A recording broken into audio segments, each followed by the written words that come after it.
Education has become one of the most fiercely debated political battlegrounds. Billions of pounds of our money are poured into schools every year. But there's an aspect of education that is rarely questioned, a slow, creeping change in the makeup of our schools. 1/3 are now faith schools. I converted to Catholicism. For the sake of your child? For the sake of my child. If you come to our school, they're very much open minds. What we are trying to indoctrinate is a view that faith matters. Some say parents must be able to educate their child in their faith. Do you believe that parents have the human right to choose the education for their children or not? Others fear this is limiting and divisive. To separate yourself off from the rest of humanity is deeply, deeply tragic. Isn't it time for our society to rethink what is best for children? I want to explore the balance of rights between a parent's right to educate a child in their own faith and the children's rights to determine their own beliefs and approach the world with a genuinely open mind.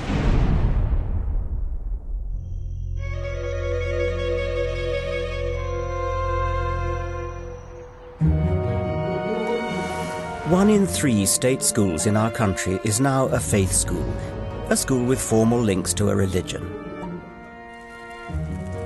These schools have extraordinary privileges. Because 60 years ago, churches provided half the money for their schools, many were allowed to discriminate on religious grounds in selecting pupils based on parents' faith and in recruiting staff. They could also have the freedom to teach their own syllabus of religious education, RE. Today, we taxpayers fund the running of these schools and also pay up to 90% of the cost of building them.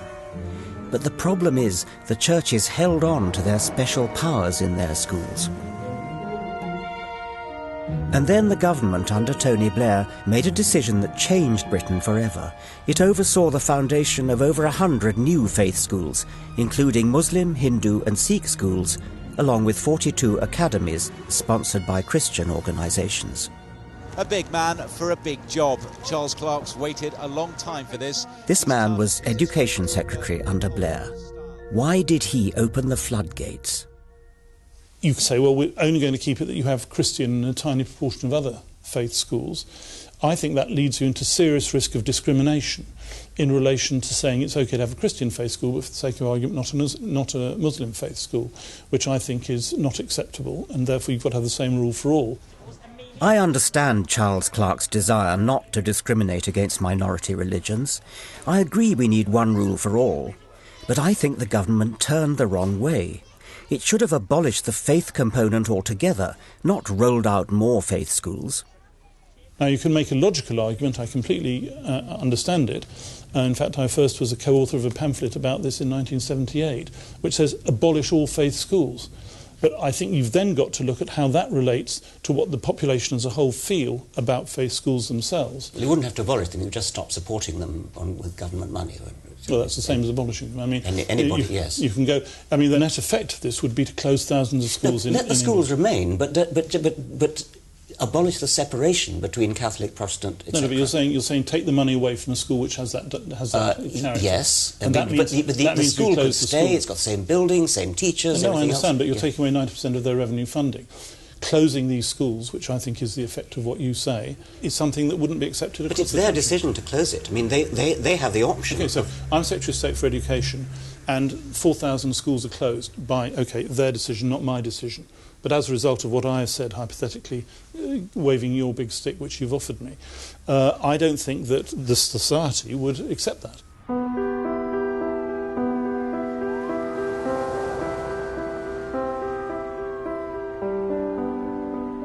Having been a key player in this huge gamble with our country's education system, you'd hope there'd be more enthusiasm and conviction in Charles Clarke's backing for faith schools. In fact, we find he used to be against faith schools, and his main defence of them now seems to be that voters wouldn't agree to abolishing them. And I'm not at all convinced Charles Clarke is right about public feeling. In fact, we commissioned an ICM opinion poll that showed a clear majority, 59%, still believe that schools should be for everyone, regardless of religion, and the government should not be funding faith schools of any kind.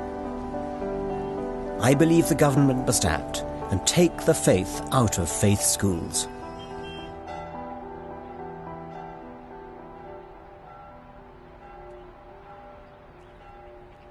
The first and most outwardly dramatic change being brought about by these schools has been a bizarre distortion of parents' behaviour, particularly in the push for primary school places. About 7% of the British population worship in church, but around 36% of primary schools are run by the churches, and they can select pupils on the basis of parents' faith. Parental choice? OK, let's talk about parental choice. Suppose I'm a parent living with my children exactly here in Oxford, where we are standing now. If we want a faith-based primary school, we've got all these red dots to choose from within easy walking distance. There's St Philip and St James, there's St Aloysius, a Catholic school, and there's St Barnabas, another Anglican school. But if we want a non-faith-based school, we've got to go miles, here, here, or here, or here. Parents who wish to exercise their choice of a non-faith-based education for their children are effectively discriminated against. They're excluded from 1/3 of British state-funded primary schools. How do parents feel about this? I've come to Mumsnet. Justine? Richard. Hello. How nice to meet you. Thank you for very coming. much for having me. Welcome to Mumsnet Towers. Mumsnet is a web forum where parents get together online using pseudonyms to chat freely about issues involving their children. I'm here to ask about their experience of faith schools. Slug is saying it's not that we're forced into a choice, it's that we were excluded from state-funded schools because of our lack of faith. It would be unacceptable, of course, to exclude people on the basis of their race, but somehow it's okay if it's their parents' religion. Joe Bounds' son is excluded from all 3 of the local primary schools, 2 Anglican and 1 Catholic, on the grounds that his parents are not churchgoers. Oh God, there's so much going on, I can't keep up. Hang on. If parents don't want their children to be excluded, the other option, of course, is to fake a faith. Our neighbours trot along to church every Sunday, rolling their eyes as they go, all so that their children can go to the local school. Well, we seem to be hearing that again and again. I went to meet one couple who wanted to send their daughter to what they thought was the best school in their area, a Catholic primary. But the problem was they weren't practicing Catholics. The SATs was 100%. So, first child, you want the best of the best for your child. Yeah, we spent 4 years going to church, doing the right thing. You went to church in order to get the child into the school? Yeah. Church every Sunday. Yeah, that's part of the criteria. Attendance, parish priest has to sort of sign you off. You mean he stood at the door and ticked your name off as you walked in? Not quite, but almost. After church, everyone was crowding the priest to say, "Hi, look, I'm here, I'm here, I'm here." Helen converted to Catholicism. Converted to Catholicism? I did. From what? From Protestants. You were brought up? Plymouth Brethren. Plymouth Brethren in Scotland? Yeah. So that was my commitment to my daughter. Did you have to do anything else? Any other hoops you had to jump through? Be nice to the priest. Be nice to the priest in what sort of way? Well, if you had a cough, you get him some cough mixture, or, just generally feed his ego. That's not too serious bribery, I suppose. Was there anything more serious than that? Well, it got to the stage where it was sort of hinted at that things like the church roof needed fixing, and the fee of £5,000 was sort of bandied about that if you sort of contributed that amount, your child was guaranteed a place in school. But if you gave £5,000 to the church, you guaranteed a spot. You'd get your child into school guaranteed. Yeah, oh, absolutely. Because it's not money to him, but if his church looks like it's getting bums on seats on Sunday, if the coffers are full, he's doing a good job, isn't he? Because he actually said that to me. It's about bums on seats. We contacted the priest in question. He denied these claims and stated he had nothing to do with admissions, which were dealt with by an independent body.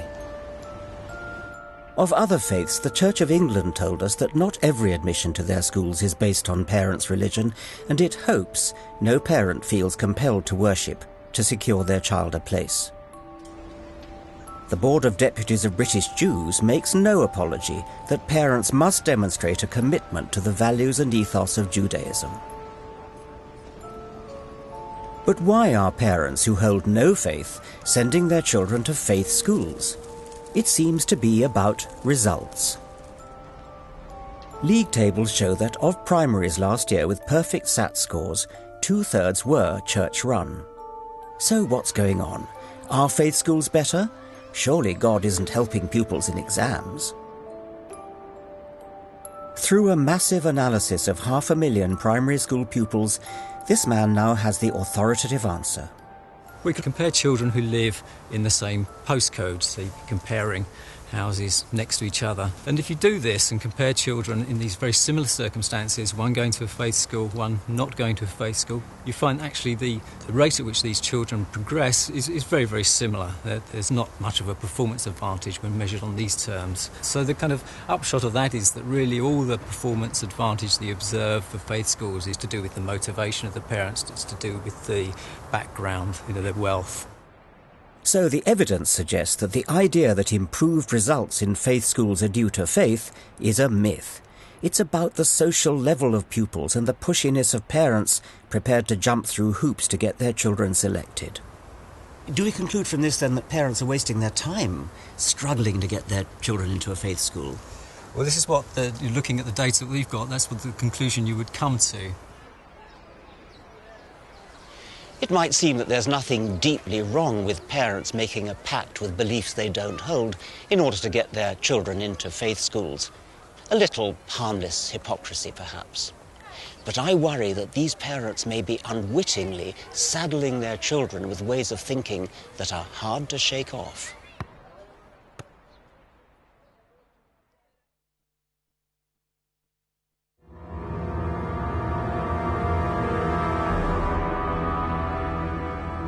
One in 3 schools in Britain is now a faith school, and their number is increasing throughout our green and pleasant land. As a non-believer, I have concerns about this, but not for the reasons you might imagine. Remember now thy Creator in the days of thy youth, while the evil days come not, nor the years draw nigh when thou shalt say, I have no pleasure in them.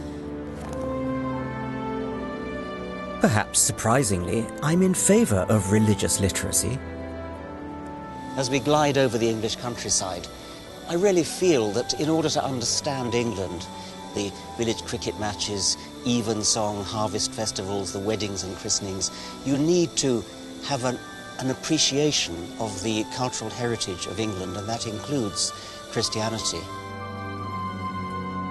Equally, if you're to understand our wider world, the Muslim Quran and Hindu Bhagavad Gita deserve study.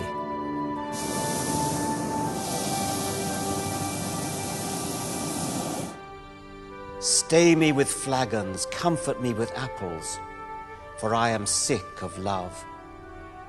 It's not all that surprising that I enjoy reading the Bible so much, because, at least in the 17th century King James Version, it is most beautiful English. Go to the ant, thou sluggard, consider her ways and be wise. Spare the rod and spoil the child.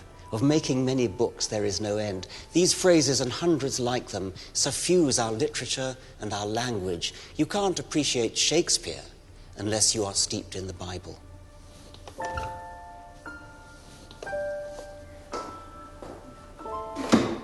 While I think it's important all schools teach about the culture of religion, I'm worried that faith schools are allowed to do far more.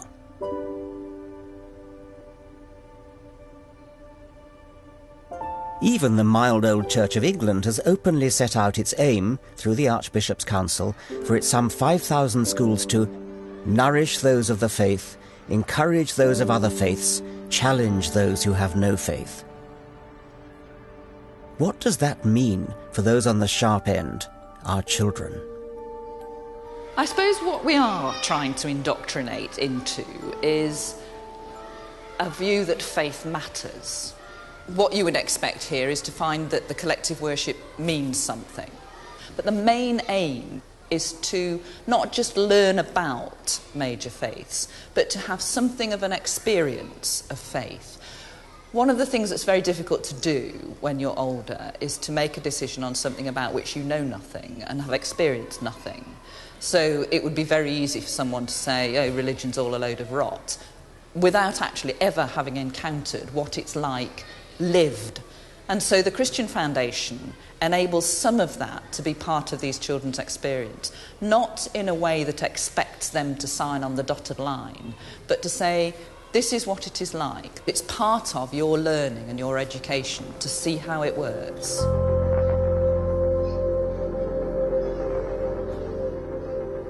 Janina Ainsworth and I disagree here. She feels it's important to experience faith in school, but for me this is indoctrinating children too young to defend themselves.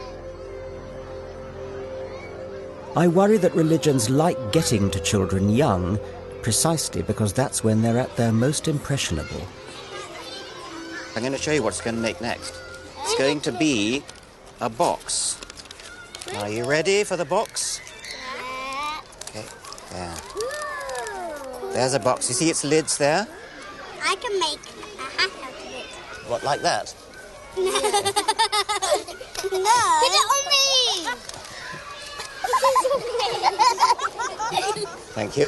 Some 60 years on from my childhood, I can still remember how to fold a piece of paper into a Chinese-style boat. It was a craze at my school. This is going to be difficult. This is the difficult bit now. I know. You're taller. Pulling that out, pulling that out. And pulling up the sails. Is it Chinese boat? It's a boat. Windmill Primary School in Oxford is no faith school, but I've come here to demonstrate children's natural propensity to absorb new information. A sailor went to sea. I've reminded one pupil of a well-known clapping game. See.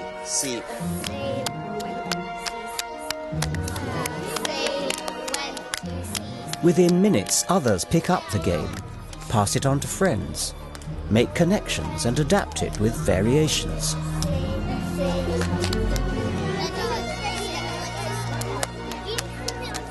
Children love to imitate, they love to join in. There's something compelling about ideas and the way they spread through minds that are a bit like sponges.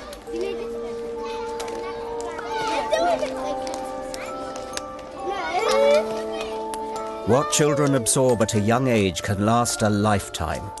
Should it really be the dogma and daily rituals of religion?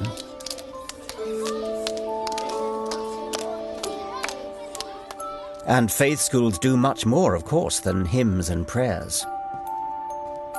The hard edge of the indoctrination goes on in RE, religious education, for which many faith schools teach their own syllabus, and often parents contribute money for the lessons. We weren't granted access to film any RE or faith studies at a Jewish or Catholic school. So I turned to someone who has systematically collected information for years on what actually goes on. The problem is that it's totally deregulated. The governing bodies of state-funded faith schools have control over their religious education curriculum. Ofsted inspects the religious education in other state-funded schools, but in state-funded religious schools they have their own religious inspectorates to inspect those lessons. Yeah. Yes. And that really compounds problems in other subjects. So a lot of faith schools, particularly Catholic schools, will teach their sex and relationships education in their RE. Lots of faith schools do the same with citizenship education, so all those subjects become seen through a religious filter. How much time do they actually spend on faith as opposed to ordinary education? Well, we have an example here of a Jewish, state-funded Jewish faith school, where in Year 7, that's the first form in secondary school, pupils have 8 hours of religious instruction every fortnight, which compares with 6 hours per fortnight for science and far outweighs any subject in the secular curriculum.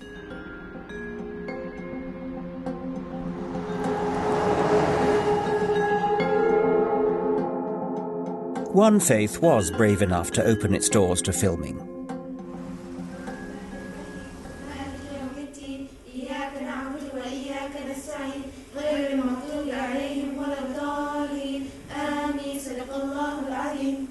Right, assalamu alaikum girls. Right, now, we know what we're going to do this lesson. We're going to do some drama I'm just thinking to myself, how universal is this story? Like back then, everything was according like to the family. You got to obey them. This is Madonna High School, an all-Muslim secondary school in Leicester and one of 11 Muslim faith schools now in the state system. I've come to see firsthand how faith and education mix. This school gets good results, and many of the girls here hope to become the next generation of lawyers, doctors and teachers.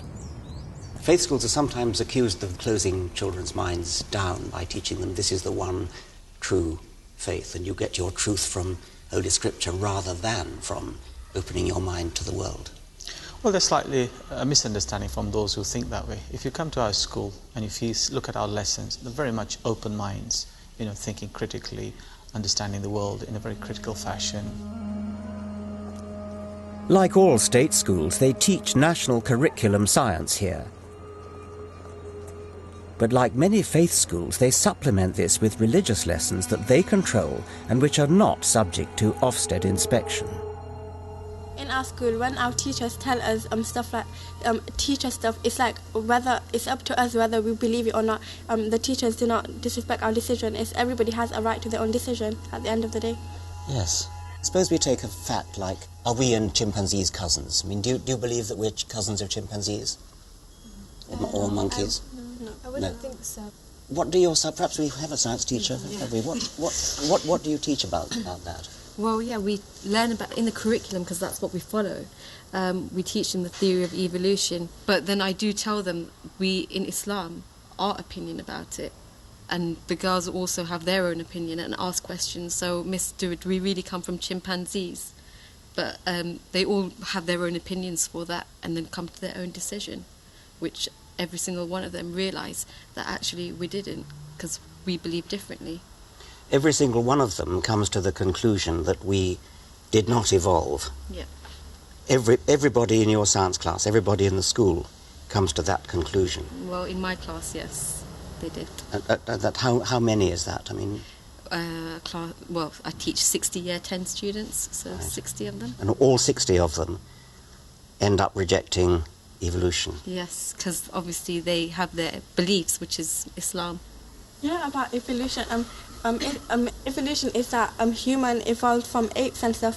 But if there are still apes here, then how did human evolve from apes? This is the commonest question I ever get. What's the answer of your science teacher to that? But I wanted to point the question to you because I wanted to know your opinion. Well, I'm going to give you the answer, but we've been told that your science teacher teaches the theory of evolution. I'm interested to know. That's exactly what we teach them, that humans evolved from apes. Yeah. And through natural selection, we became humans. But her question is, why are there still apes? Well, I'll tell you why there are still apes. Firstly, we are not just evolved from apes, we are apes. And when animals evolve from other animals, it's not that they supersede them. It's not that we've evolved from chimpanzees. Chimpanzees and we have evolved from a shared ancestor who lived about 6 million years ago and who was neither a human nor a chimpanzee. There's a bigger point at stake here than evolution, of course. What's worrying is that a school that says it wants its pupils to be open-minded is, through its religious training, also guiding them to reject factual evidence at the very core of science and rational thought. Where does that lead? The school's job is to provide all the information. It is up to the individuals to see what they believe and what they don't believe. So I'd like to leave the choices to these young people. Yes, so you think that matters of scientific fact are a matter of personal choice based on traditional faith? Well, none of the reports that I've read says that evolution is a scientific fact. Just as there's a scientific theory which says evolution is there, there's another perspective, from a faith perspective, that says, no, God created all human beings.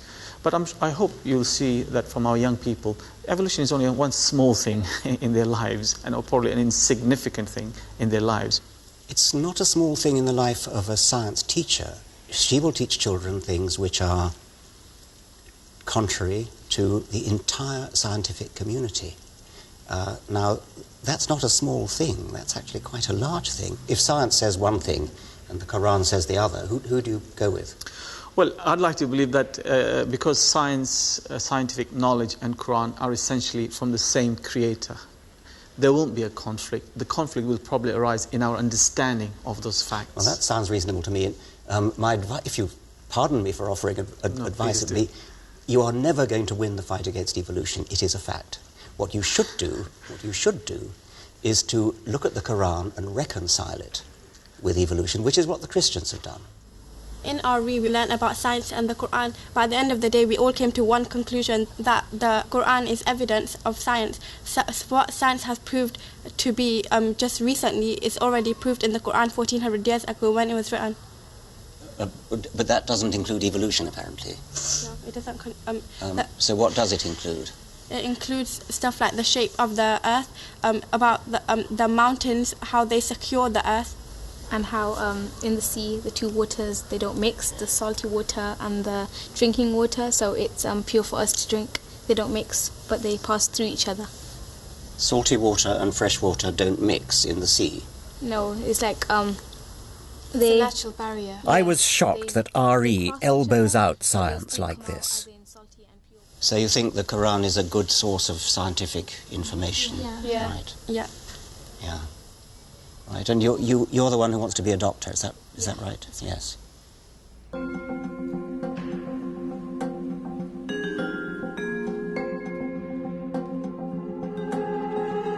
I can't be sure indoctrination triumphs over real learning like this in other faith schools, but I do worry there's nothing to stop it happening. I think RE must be taught critically so that the factual evidence of history and science are properly respected. In my view, RE should be part of a national curriculum and subject to Ofsted inspection like other subjects. The Church of England told us it wouldn't oppose a national curriculum for RE, and I welcome that. The Board of Deputies of British Jews claims critical thinking is intrinsic to Jewish faith education, and their inspectors inspect their schools' RE in a way that matches Ofsted requirements. But then, why not let Ofsted inspect their RE in the first place? I think there's something deeper going on here. Supporters of faith schools claim they're in some way necessary to allow groups to hand their religious culture down the generations. I understand the argument, but what is the impact of this across our society? One former Muslim feels concerned that faith schools are resurrecting barriers where there need be none. When I first arrived in the UK back in the early 1970s, myself, my friends, my family, we encountered a lot of racism and we often felt excluded. And things have improved, and it shocks me, it saddens me that people like me are now choosing to self-segregate when others have worked so hard to allow us to mix and to join in and to be part of a wider community. For me, what's exciting about the world is the range of ideas we can encounter, and to separate yourself off from that, from the rest of humanity, frankly, is deeply, deeply tragic. Some faiths claim they actually promote community cohesion through their schools, and that this is recognised by Ofsted. But, as we've seen, Ofsted doesn't inspect what's taught in faith schools' RE lessons, nor does it consider the school's admission policies, which can discriminate along religious lines. I'm worried that faith schools in fact encourage separation from mainstream society. Now I want to ask how important it is for parents to have the right to preserve their culture through their children's school, or whether this creates a dangerous and divisive them and us mentality.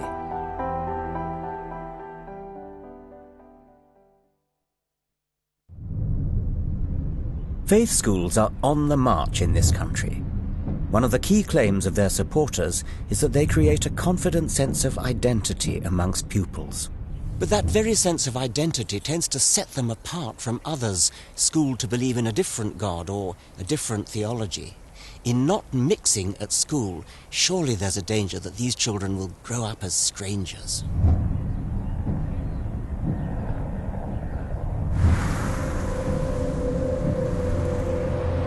We have a warning from our own recent history about how destructive faith education can be when it helps forge tribal identities.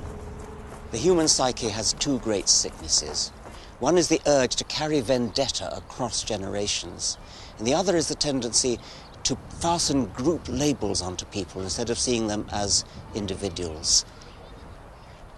One of the great scars is Northern Ireland, where you can see the badges of Protestant-Catholic divide on walls and flags, on bunting, wherever you look.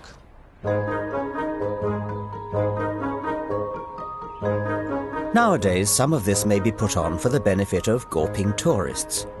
Thankfully, Northern Ireland seems on the verge of a new era. Politicians, police and professions, both Protestant and Catholic, are working together. But one area the Good Friday Agreement couldn't touch, tragically, was education, which threatens to reopen the sectarian divide. For children, the tribal divisions start in the nursery.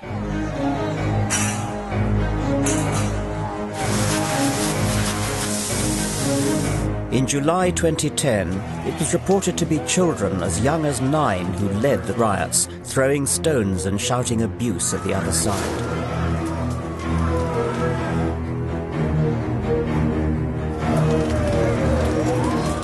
Around 95% of pupils in Northern Ireland go to either a Catholic or a Protestant faith school. Most of them never have the opportunity for a proper conversation with a member of the other faith. They usually marry into the same faith. And if they meet in the workplace, it's only because of strict employment laws to promote equality.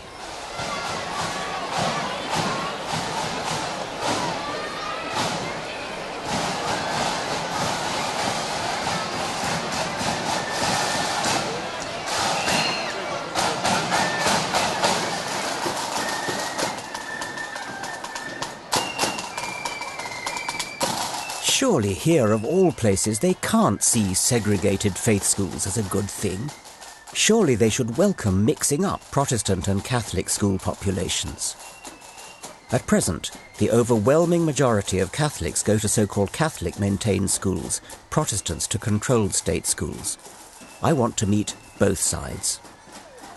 I think it just boils down to choice, and I believe, for me, the control sector have the schools with the history, with the record of academic achievement, and that's where I want my children to go. But I think increasingly parents are looking at what are the best schools. The hard reality is surely that there's very little crossover, isn't there? One might say that humans are innately driven to be divisive and to form tribes and to separate out, and there are plenty of ways in which that can happen. Skin colour, language. But religion is a pretty good one to do it with, and isn't it a gratuitous one that we could do without? Well, certainly not. I think religion's been here for thousands of years and will continue to be until the Lord comes back again. But does it have to be so divisive? I personally don't see it as divisive. You don't? I don't. You live in Ulster, you don't see it as divisive? No, I don't see it as a... I see it as us having differences, and hopefully we can work through those differences. Differences relate to our theology, the way we worship. I believe all our churches in need of a reformation, and I would love to see another reformation come.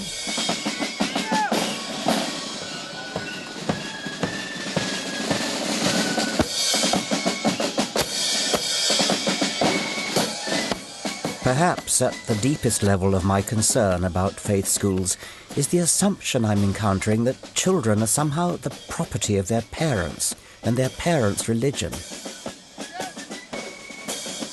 It's all about parents' choice, and I found that strongly echoed on the Catholic side.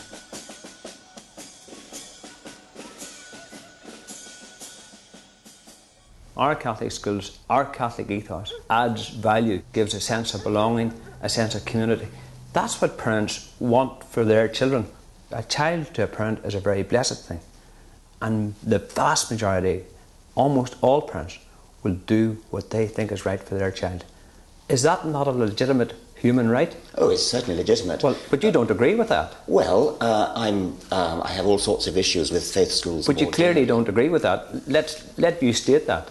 Okay. I worry about segregation of children anywhere, not just in Northern Ireland, on the basis of their parents' religious opinions, because it seems to me that religious opinion is a a pretty odd way in which to separate children out. Richard, I think we need to nail this one. Do you believe that parents have the human right to choose the education for their children or not? Well, I think that they do. That's the core of what you're asking me. Yes, Do you afford the parents the human right? And it is a human right. I also that they can choose the system of education that they wish for their children, that's most consistent with their beliefs and understanding of life. Now, you're seeking to impose your view on other people, and I think that's wrong. Well, I think you should respect everybody from it. Are you a parent yourself? Yes. Well, what do you have for your children? What do I? What do you have for your children? What do you want them to do? I want them to be open-minded. I want them to be sceptical. I want them to ask critical questions. I want them to seek knowledge for its own sake. I do not want to impose my own views on them. Good. I respect that. Yeah. What you said is a perfectly legitimate view, but you should afford other people the same respect. Once you begin to engineer or you begin to thwart parents in terms of their parental choice, you really end a dictatorship, Richard, and maybe that's where you want to be. No, I don't want to get into that. But that's what you're essentially saying. You come from this from a premise that here's what you think is right. I'm coming from the premises that parents should be allowed to make choices.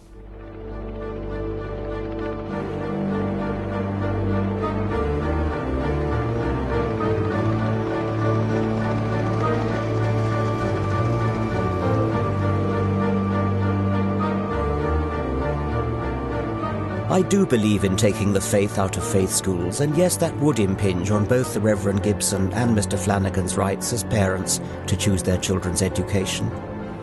But look at the result of parents' rights as exercised in Northern Ireland. Are parents' rights so important that we allow them to risk dividing the two communities forever? The trouble with rights is that there are conflicts between opposing rights. What about the right of free expression versus the right not to be offended? In the case of education, children have rights as well as parents. Children have the right not to be indoctrinated, not to have their parents' beliefs forced down their throat, but to make up their own mind after a proper, balanced education.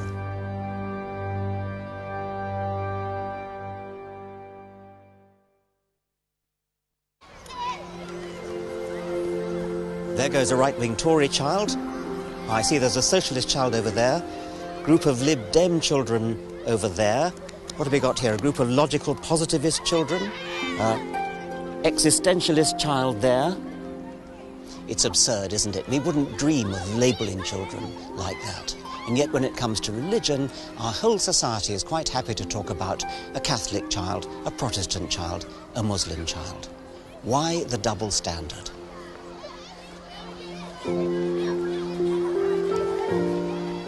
I've already set out why I think presumptions like this, rooted in the very idea of faith schools, are a growing menace. But I don't want to just attack. I passionately believe there is an alternative, and I want to persuade you that education is better without faith.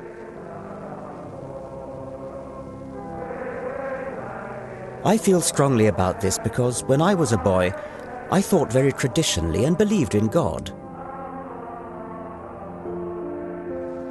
But it was education that allowed me to change my mind and unleashed my curiosity. Any teacher or parent may influence children in many ways. We all have baggage. So how do we best respect a child's right to learn with a truly open mind? Young children are uniquely vulnerable to simply believing what adults tell them. So my starting point would be to give them tools to sort fact from fiction. When my daughter was 10, I decided to write a letter to her, asking her to think for herself about how we know the things that we know. How do we know, for instance, that the stars, which look like tiny pinpricks in the sky, are really huge balls of fire like the sun and are very far away? I mentioned one good reason to believe that anything's true, which is evidence, and I mentioned 3 bad reasons. There's tradition. Believe it because our people have always believed it. It's been handed down over generations. The trouble with tradition is that no matter how long ago a story was made up, it is still exactly as true or untrue as the original story was. There's authority. Believe it because your parents do. Believe it because a priest does. Believe it because a teacher does. Or because a holy book does. That's another bad reason to believe anything.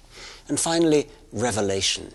Believe something because it just feels right. And next time somebody tells you that something is true, why not say to them, what kind of evidence is there for that? And if they can't give you a good answer, I hope you'll think very carefully before you believe a word they say. Your loving Daddy.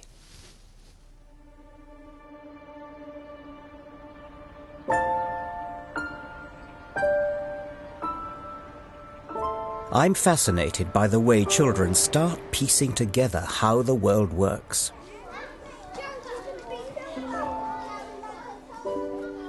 I've come back to Windmill Primary School to look at a new scientific study of how children are naturally biased to believe certain kinds of, ultimately religious, explanations. We've used a variety of different methods, just asking children to sort of spontaneously tell you what they think about the origins of things, and also then sort of presenting them with answers. So what we're going to do is we're going to play a game. We're going to look at some pictures. Dr. Deborah Kellerman is a leading child psychologist at Boston University. You have to pick the answer that makes most sense to you. In this experiment, she poses the children questions like, why are rocks pointy? One person said they were pointy because little bits of stuff piled up on top of one another over a long time. And another person said they were pointy so animals could scratch on them when they got itchy. Which answer makes more sense to you? The animal one with the scratch making. Okay then, all right, and here's another one. What you find is kids have a tendency, clearly from about 4 years of age, to endorse a sort of purpose-based explanation, or to give you a purpose-based explanation for the origins of things.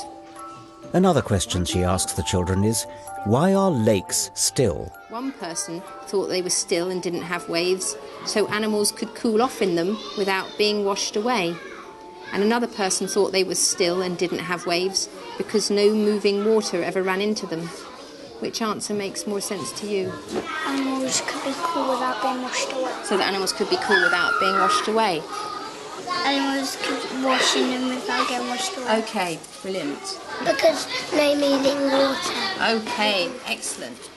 I suppose a child is surrounded in the home by artefacts, telephones and televisions, all things which actually are designed for a purpose. What we're finding right now is that children really start to do this at the point where they start to understand that artefacts are objects that have been made by someone for a purpose. And that sort of might be orienting them towards an understanding that things are intentionally caused, intentionally designed, and then sort of once they understand that, yes, they're surrounded by these objects that are intentionally designed, then sort of going, well, that's quite a good way to understand everything. Do you think children could be described as natural creationists? In some sense, yes, insofar as they are attracted to and spontaneously invoke sort of notions that things exist for purposes, and sort of that's associated with their notions that these things have been intentionally caused, so intentionally caused for a purpose, sort of in many respects sort of mimics what's seen in religion as creationism. Sound like now you up for that? I think so. You think so? Brilliant. Okay. So, children naturally tend to assume meaning and purpose in things, even where there is none.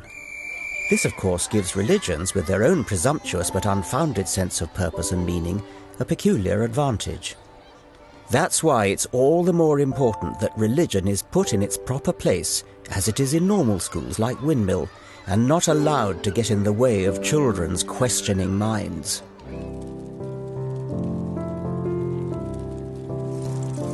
Rather than indoctrinating children in faiths that can only preach a limited view on the deep questions of existence, how much better instead to fire children's curiosity about all the extraordinary questions we have yet to answer.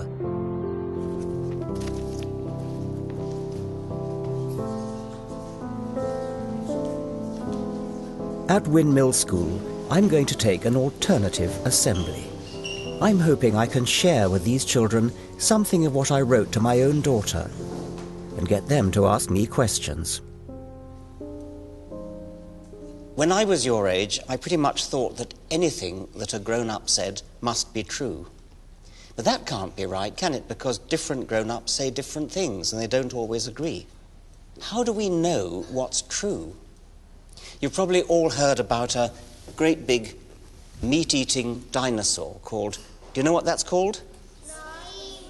T-Rex, that's right. Yeah.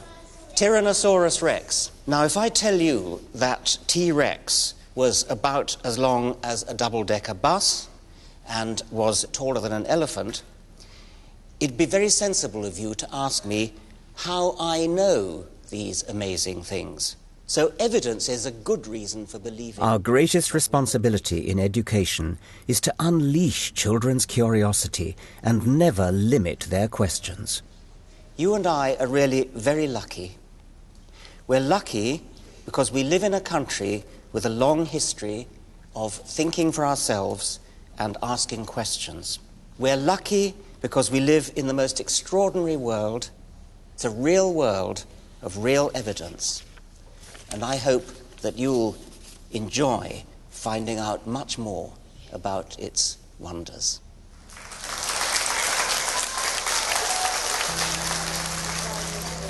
Yes. Well, the horseshoe crabs haven't changed very much. Lots of other things have changed a lot since that time. How did the sun come? Well, the sun came from a huge great cloud of gas, which came from an earlier star that exploded. How did the dinosaurs die? Well, what happened was there were lots of fires, and there was a huge lot of steam and smoke and dust, and a great big cloud formed all around the Earth, and so the sun couldn't get through. That's what people think, but nobody really knows, and you have to ask what the evidence for that is.